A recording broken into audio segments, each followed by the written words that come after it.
Hello, I'd like to welcome you all to the next edition of the Bellringer. My name is Stacey Mankoff. I am the managing principal of the Mankoff Company and founder of the After the Bell events and creator of the Bellringer. As you know, we've been doing these Bellringers as an alternative to our in-person panel discussions that we've done over the past 10 years. And today I am delighted to welcome Ralf Gerteis with us to discuss fundraising for blockchain. Ralf is the co-founder of Scaleswap, the next generation IDO launchpad, and an advisor and angel investor at Gerteis. He is active in several blockchain organizations and is currently focusing on all things DeFi, DAO, multi-chain, and layer 2 scaling solutions. Ralf is a strategist, innovator, connector, and thought leader. He is experienced in business development, conceptual solution development, token metrics and economics, and especially on fundraising strategies, which we are going to be discussing today. So welcome, Ralf. Thank you very much. Thank you very much for having me, Stacey. Oh, delighted. Is there anything else you'd like to add to my introduction? I think it was pretty complete. So I was not all my life in the blockchain sphere, but I'm now more than 5 years concentrating completely on blockchain. So it was a very good summary. Thank you. So when we're talking about fundraising, how is raising funds for blockchain different from traditional blockchain or even that in the tech space? I think it's a pretty strong difference, especially for the decentralized finance projects, NFT projects. So pretty decentralized organizations that raise funds for their projects compared to traditional fundraising or also the whole emerging tech sector. So in the traditional world, it's a pretty lengthy process, you know. You have more large investors. You're going through several rounds with them. There is a lot of paperwork included, you know. You have also quite an operational influence from the investors later on. There are milestone-based payments of the fundraising because as kind of security for the investors. Mm-hmm. And on the other side, you have the blockchain sphere, very fast-paced environment. Mm-hmm. The VCs are also different. So there are more small and mid-sized funds and VCs that are active and that are also very specialized in these specific blockchain areas. Mm-hmm. And it's a straightforward process, you know. If you have the right key success factors of your project, mm-hmm. It's a very fast process. There is not much paperwork. Normally, there are no milestone-based payments. And the big difference is also that you are selling your tokens. So you don't sell a share of your company, right. And also no voting rights normally. So associated with this. And in addition, it's also a tendency that the service providers are also investing in projects. So partially they don't even take money, but they invest themselves, provide services more or less for free because they see. I'm sorry. So it's almost like a bartering in the sense that they are providing you the services in order to get your product out there. Exactly. And it's also a good mechanism because the more they are involved, you know, also financially, the more drive they have to make it a success together with the project team. So, right. But it only works in that ecosystem, let's say. Mm-hmm. And how often does that work? I mean, how challenging is it to bring all these people together like that? If you, it's like this, that maybe every third day at the moment a project is launching. Wow. And so it's quite frequently, I have to say. And Yeah, the majority is at the beginning from that first fundraising process also successful. Mhm. It's a different story if they are long-term successful. You know, it's like in the startup world. I think it's, I don't know, 1 out of 1,000 who Right. has been the real breakthrough. And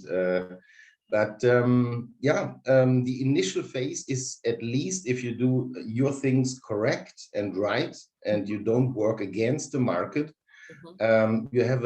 you have a good chance, let's say, to get into this position that you have an initial funding, that you can build up your team, that you can develop your product.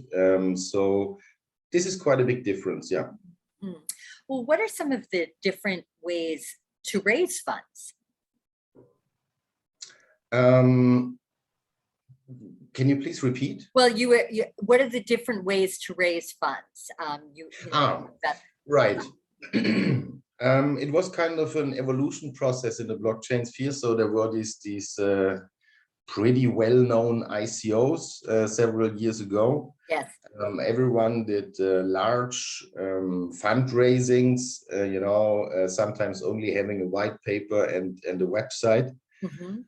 and raising 20, 50 million, These Mhm. days are over. So at the moment, the main fundraising method is an initial DEX offering, so IDO called. Mhm. And IDOs are basically, they have a preliminary process where you do your private round, your seed round, private round with VCs and funds. Right. And then you have kind of an acceleration phase where you are collaborating with an IDO launchpad. Mhm. So a service provider like Scaleswap. Right. This is an acceleration process on marketing side, but also on fundraising side, Mhm. where a certain additional amount of funds are raised from the public, so from the community. Mhm. And then directly afterwards, there is a listing at a decentralized exchange where the token is also publicly tradable. Mhm. And I have to say, ICOs still exist, but ICOs are only reserved for really prominent projects, largely backed projects like a new protocol, Casper Labs, for example. And there are also only a few providers which are also hosting these large ICOs. And then we are speaking about 20, 50 million, in fundraising. Right. And on IDO side, the total fundraise, seed, private, and including then also the IDO pool, is between 900K and 3 million normally. Okay. Okay. In order to successfully fundraise, what would you recommend an organization have in place? Right. There are some traditional factors, let's say, like for every project, the team is very important. Right. That the experience of them, the trust of the team, and that the team is also shown. A lot of decentralized projects don't even show their Yes, teams. yes, this is something that I've been addressing as well as a marketing person. Yes. Yeah. So it's important to have a good team where the community and the investors believe this team can execute. So this is very, very important. It's also a plus point if you have already a trusted advisor circle, with very people with a very good track record who can assess also if this is a good project or not. The second point is around innovation. So which kind of innovation do you bring to the blockchain sphere? Which differentiators do you have? Which USPs, do you bring to the market? This is an important factor. And then it's also always a time for specific hyped topics. So around starting of the year, decentralized finance was the only the only hyped topic. Then it transformed a little bit to NFTs, NFTs, yeah, non-fungible exactly. tokens. And now it starts to shift to gaming. Yes, I have noticed that quite a bit, because there's a lot of opportunities in gaming right now too. Absolutely. There's a lot of opportunities, and there are also hybrid cases, for example, gamified DeFi and, games which include also DeFi and NFT elements. Right. So at the end, it's also a mixture, but it's easier as a project if you are in such a hyped market. So you can still be successful, but you need to be really good. If you are in one of these hyped areas, it's definitely easier, the process. So you really have to keep on top of all of this, because this market is especially fluid in that things change. I would say they seem to, topics have or hot areas seem to have a 6-month lifespan at the most, and then it seems to move on to something else. Yeah, definitely. Definitely. And like always, it's a plus point if you have grants or if you have awards that you won, something like this, this is always important. And that you can show that you have the capabilities to execute also technically, so that you have good technical people in-house. So at least a very strong CTO. You can also have outsourced development. But to a certain extent, you need to, the public needs to believe that it's also the project can deliver and execute on technical side. So getting your message out succinctly, clearly, and not with too much jargon is very important. Yeah, definitely. That's what I advise my clients. So what challenges do you see right now, and what do you see in the future? Like always in mankind, things are driven to the maximum, Human mankind has a tendency for greed and for stuff like this, So also in the IDO world, things are brought to the maximum, maximum attention. The competition is growing because there are a lot of providers also, a lot of launch pads. Unfortunately for many launch pads, the short-term gains are really in the focus. And this is a risk for the IDO space, because at the end, it counts if a project has a mid and long-term success, if there is adoption, if there is real business traction, and this counts. Therefore, a certain transformation needs to take place, that we don't take everything to the maximum, showing off huge pumped up communities. It's about the quality at the end, the quality of the project, the quality of the community, the real innovation that they bring, and also the serious execution. And then everything comes very naturally, It's not necessary to have a pump of 100x and then going down to 1x, and then these are all games, This is okay at the start, and it's driven a little bit to the maximum, especially in hype times, but this is nothing what we need in the blockchain sphere mid and long term. So really, if you're investing, cut through the hyperbole and really look at what the project is, who's doing it, and what they're promising. Yeah. Definitely, that's important. And in addition, also the token metrics and token economics are pretty important to have a deeper look at. Okay. Because there you also see sometimes the motivation of the founders, Oh, okay. Got it. If the team keeps 40% of the total token supply, it's not a good sign. Okay.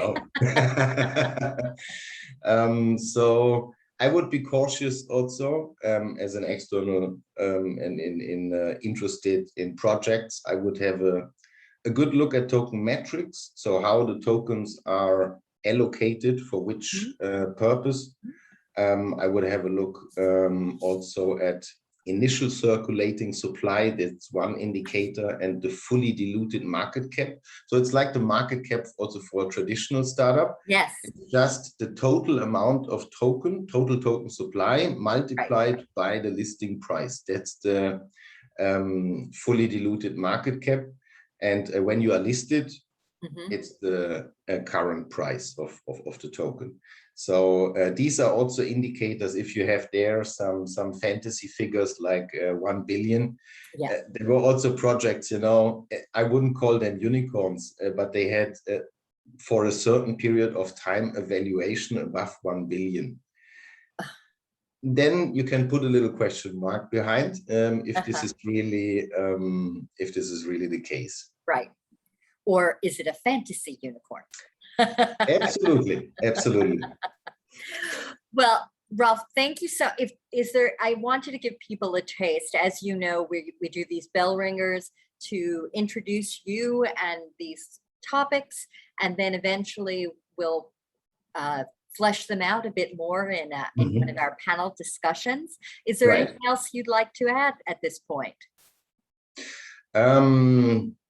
Maybe only for our mission. So we recently started with the Scaleswap. We had our first IDO with Cyrus, which was very successful, and we are now developing our pipeline, and we want exactly to focus, you know, on these factors. What we said, you know, projects with real substance, with a real mission, with real innovation, and a good team.